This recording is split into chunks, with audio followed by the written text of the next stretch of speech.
ఝాన్సీ అనే నేను మీ ఇంటి ఆడబిడ్డగా ఒక అడుగు ముందుకు వేయబోతున్నాను. మరి మీరు?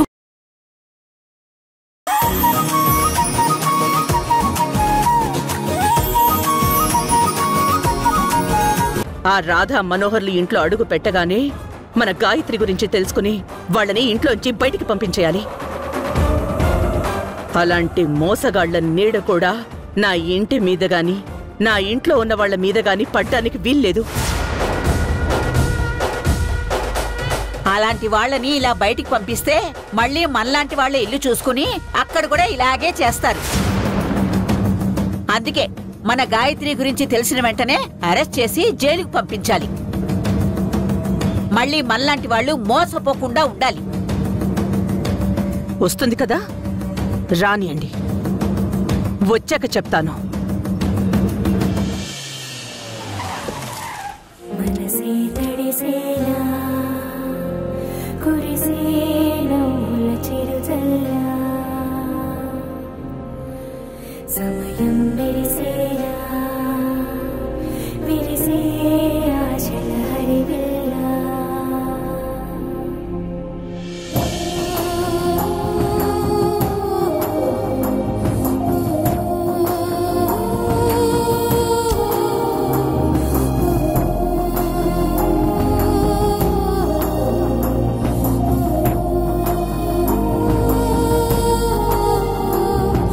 హలో, ఇంటిని చూస్తూ అలానే ఉండిపోతావా, లేదంటే ఇంట్లోకి వెళ్ళి నీ ఆనందాన్ని రెట్టింపు చేసుకుంటావా?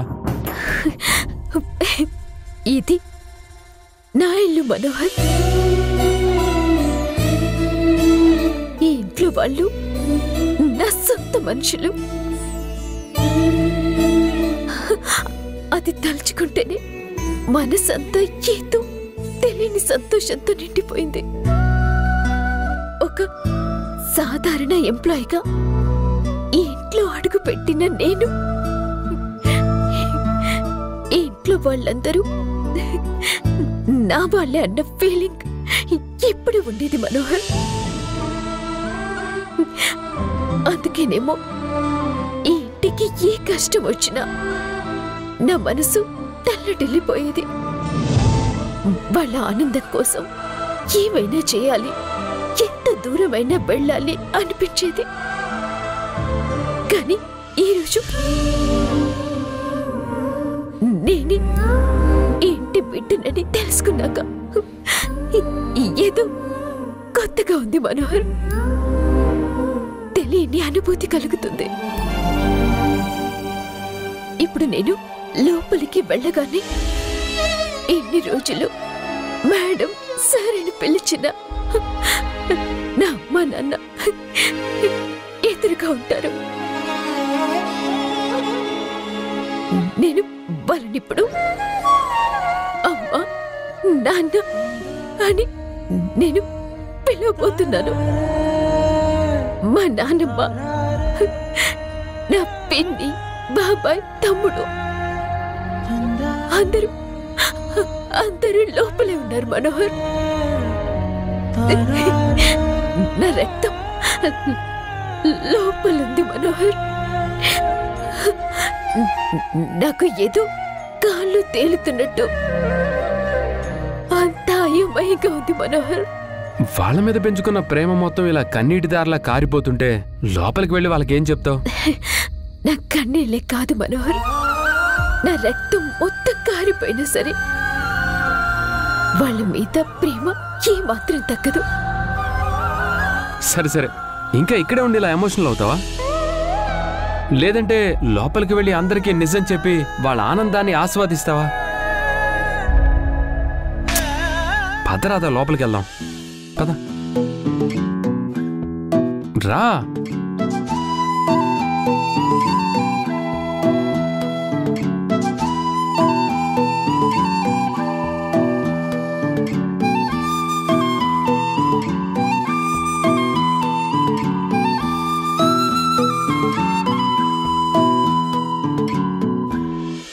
ఏ రాధా, ఒక్క నిమిషం.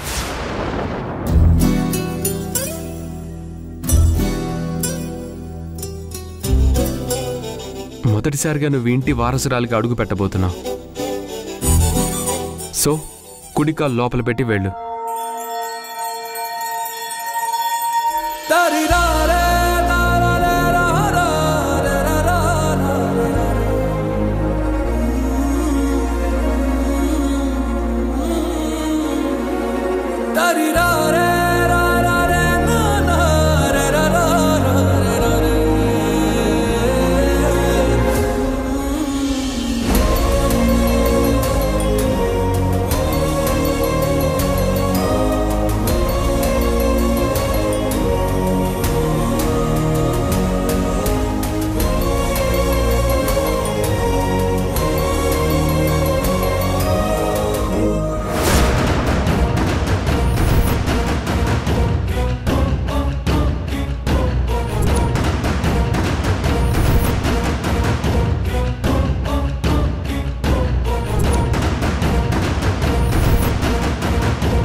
నా మనవరాలు గాయత్రి ఎక్కడ?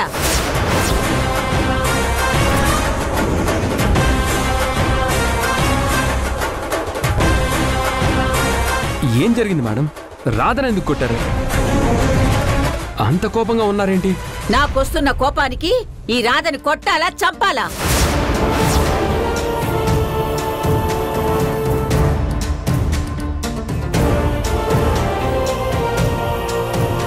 అసలు ఏం జరిగింది బామ్మగారు? నా మనవరాలికి ఎండీగా బాధ్యతలు అప్పగించాలని చూస్తుంటే నేను నిన్ను ఎండీని అవ్వనివ్వనని నా ముందే ఛాలెంజ్ చేసింది. ఇప్పుడు అనుకున్నట్టుగానే గాయత్రిని దాచిపెట్టింది.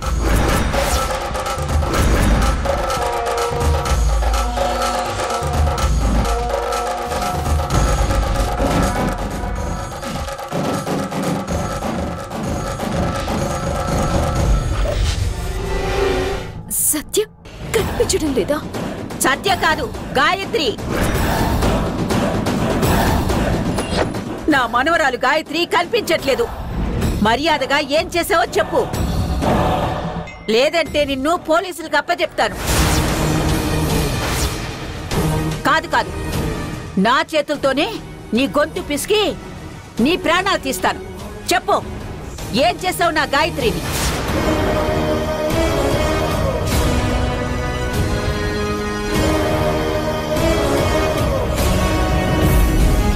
గాయత్రిని ఏం చేశావు అని అడిగితే సమాధానం చెప్పకుండా అలా బెల్లం కొట్టిన రాయిలా నుంచుంటావేంటే?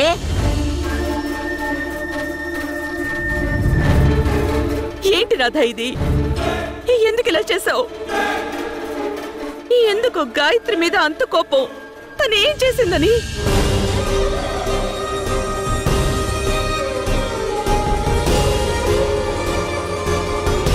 నిన్ను కూడా నా కూతురుతో సమానంగా చూసుకున్నాను కదా.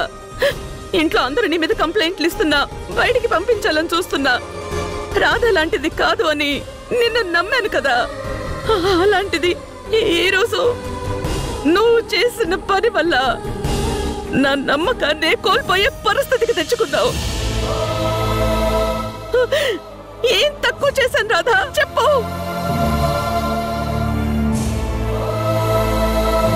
మొదటి నుంచి ఈ రాధకి మన గాయత్రి అంటే కడుపు మంట.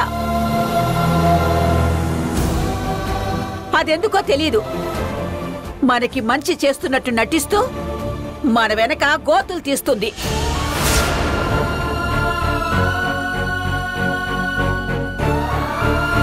బామ్మగారు, నిజంగా నేనేం చేయలేదు. నోర్మాయ్, నాకు తెలుసు ఇదంతా నువ్వే చేశావని. బుకాయించకు. రాధా, నువ్వంటే ఎంతో అభిమానం, ప్రేమ చూపించాం. అలాంటిది నువ్విలా చేస్తావని నేను ఎప్పుడూ అనుకోలేదు. గాయత్రి ఎక్కడుందో చెప్పు. ముందు తన చేత్తో సంతకం పెట్టించాలి, తర్వాత ఢిల్లీకి కూడా పంపించాలి. అసలు ముందు గాయత్రిని ఎక్కడ దాచిపెట్టావో చెప్పు రాధా, చెప్పు రాధా. అయ్యో సార్, మీరందరూ రాధని అపార్థం చేసుకుంటున్నారు. మేము ఒక ఇంపార్టెంట్ పని మీద వెళ్ళాం. అసలు ఇక్కడ ఏం జరిగిందో మాకు తెలియదు సార్. అసలు మేము ఒక విషయం చెప్పాలని ఆతృతతో వచ్చాం. అదేంటంటే ఈ కాపవయ్యా, ఎప్పుడు చూసినా నీ భార్యని వెనకేసుకొస్తున్నా. ఇక్కడ ఏం జరిగిందో కూడా అర్థం చేసుకోవా? నీ భార్య నా మనవరాల్ని ఏదో చేసింది. చెప్పు, నా మనవరాల్ని ఏం చేశావు? చిన్నప్పుడు మమ్మల్ని వదిలి వెళ్ళిపోయిన నా మనవరాలు ఇన్ని సంవత్సరాల తర్వాత తిరిగి వస్తే అందరూ కళ్ళలో నిప్పులు పోసుకుంటున్నారు కదే. అదేం అన్యాయం చేసిందని ఇదంతా చేస్తున్నారు? మేం మీకు ఏం ద్రోహం చేశాం? ఆలోచిస్తుంటే ఇన్ని రోజులు నా మనవరాలకి బాధ్యతలు అప్పచెప్తున్నా వెనకుండి అడ్డుకున్నది కూడా నువ్వే అనిపిస్తుంది. ఎన్ని కుట్రలు చేశావు? చివరికి నా మనవరాల్ని అడవికి తీసుకెళ్లి చంపాలని కూడా నువ్వే ప్లాన్ చేసుంటావు.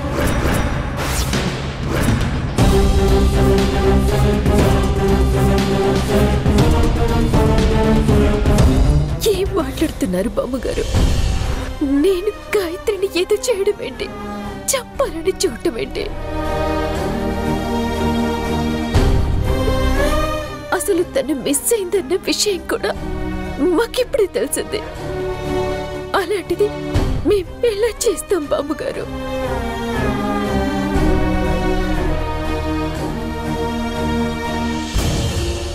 ప్లీజ్ మేడం, మీరైనా మమ్మల్ని నమ్మండి. మా గురించి మీకు తెలుసు కదా.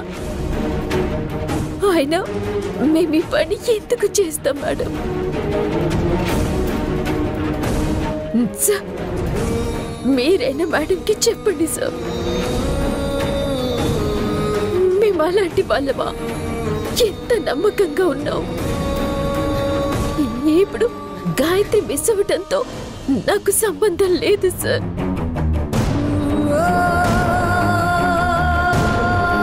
నీ అబద్ధపు మాటలు నమ్మడానికి ఇక్కడెవరు సిద్ధంగా లేరు. ఉదయాన్నే నువ్వు మా గాయత్రితో నిన్ను ఎండీని కానివ్వని చెప్పడం నా చెవులారా విన్నాను. నీకప్పుడే చెప్పాను నా మనవరాలి విషయంలో తల దూర్చొద్దు అని. కానీ నువ్వు అంతకంతా తెగించావు. అది కాదు బామ్మగారు, నేను చెప్పేది వినండి. ఇన్ని రోజులు నువ్వు చెప్పేవన్నీ మేము గొర్రెలాగా విన్నది చాలు. అది కాదు బామ్మగారు, నేను చెప్పేది వినండి. ఇన్ని రోజులు నువ్వు చెప్పేదంతా గొర్రెల్లా వింటూనే ఉన్నావు. చూడు, నీకు 4 గంటలు టైం ఇస్తున్నాను. ఈలోపు నా మనవరాలు గాయత్రి క్షేమంగా మా ఎదురుగా ఉండాలి.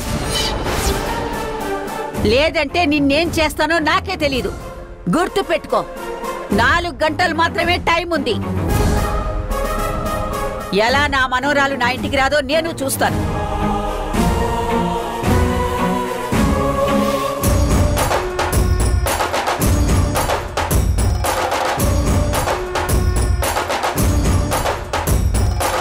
రాధా, ముందు గాయత్రిని వెతుకుతాం పద.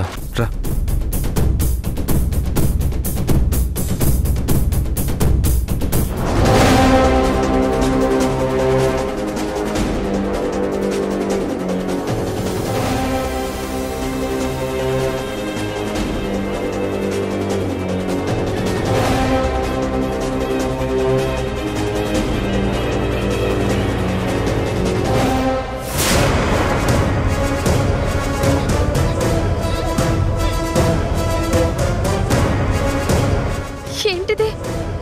నేనెక్కడున్నాను? నన్నులా కట్టేసి బంధించింది ఎవరు?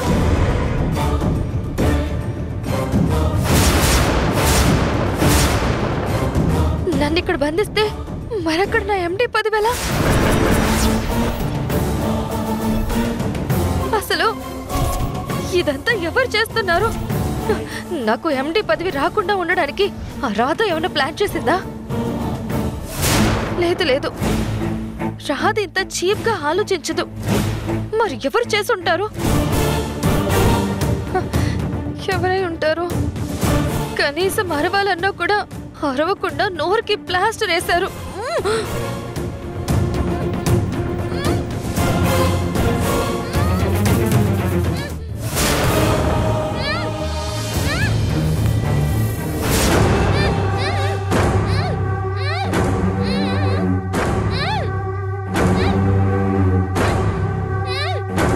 ఒక్క నిమిషం, నువ్వు అరిచి స్ట్రైన్ అవ్వద్దు.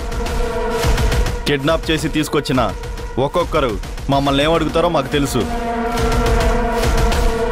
నేను క్వశ్చన్స్ వేస్తాను, మీరు అవునో కాదో చెప్పండి.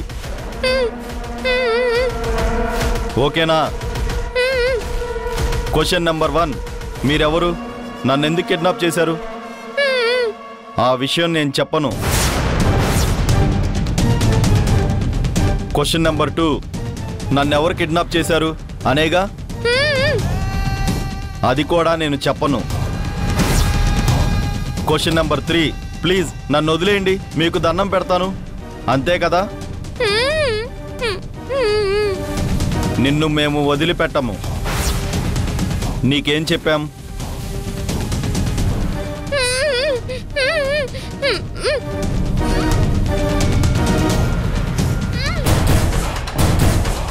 ఎవరని నువ్వు చెప్తావా?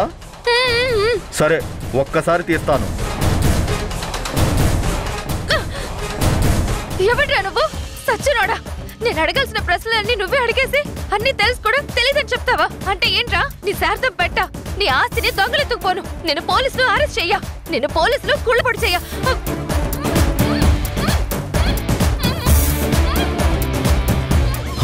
అమ్మో, ఏంటి మేడం మీరు నోరు తెరిస్తే ఇన్ని మాట్లాడుతున్నారు?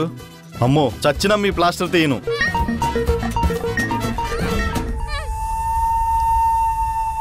చెప్పండి సార్. అంతా మనం అనుకున్నట్టుగానే జరుగుతోంది కదా? అవును సార్, అనుకున్నట్టుగానే జరుగుతుంది. సేఫ్ గానే ఉంచావుగా? సేఫ్ గానే ఉంచాం, ఏమి ఇబ్బంది లేదు సార్. సరే సరే, జాగ్రత్త, అలర్ట్ గా ఉండండి. అలాగే సార్. హలో హలో, ఒక్క నిమిషం. చెప్పండి సార్. ఎందుకైనా మంచిది మీ ఫోన్స్ స్విచ్ ఆఫ్లో పెట్టండి, లేదంటే టెక్నికల్గా ఏదైనా ప్రాబ్లం రావచ్చు. అలాగే సార్.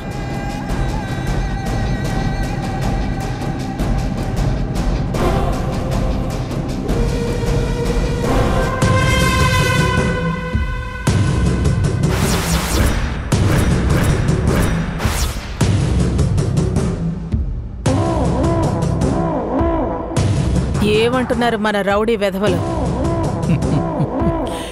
సేఫ్గా సేఫ్ హౌస్లో పెట్టారట. ఎందుకైనా మంచిదని ఫోన్స్ ఆఫ్ చేయమని చెప్పాను. మీరు నా బంగారం. అడగ్గానే నాకు సహకరించారు. గాయత్రిని ఎండి కాకుండా చేశారు.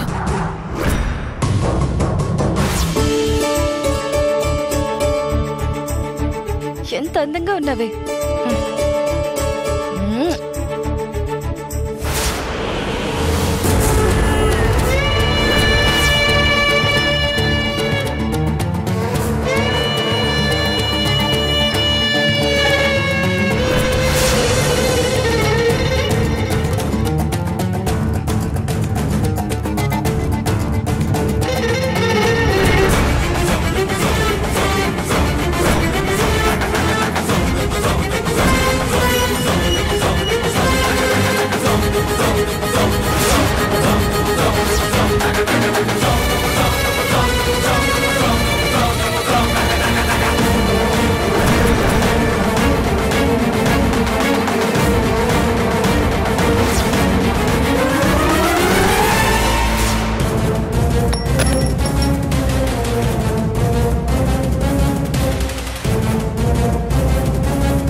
ఇప్పుడేం చేద్దాం? ఇక్కడ ఎక్కడైనా దాచిపెడదామా? ఇక్కడ దాస్తే వెతికితే దొరికిపోతాం. మరెలా? నాకు తెలిసిన రౌడీలు ఉన్నారు, వాళ్ళకి అప్పచెప్దాం. వాళ్ళైతే సేఫ్గా ఉంచుతారు. అంటే మీకు రౌడీలు కూడా తెలుసా? ఇప్పుడు అది కాదు ముఖ్యం.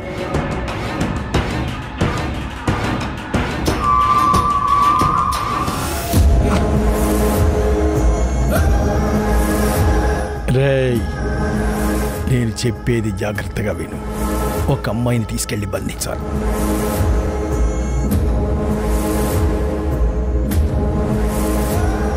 వాళ్ళు వచ్చేస్తున్నారు. వెనక గేట్ నుంచి తీసుకెళ్దాం. పద.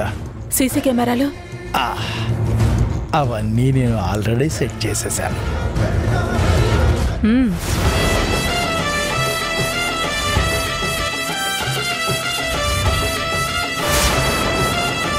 మా కళ్ళ ముందు ఎలా కనపడుతుందో అది చూపించు. మాకు తెలిసిన అంజనం వేసే వ్యక్తి ఒకరున్నారు.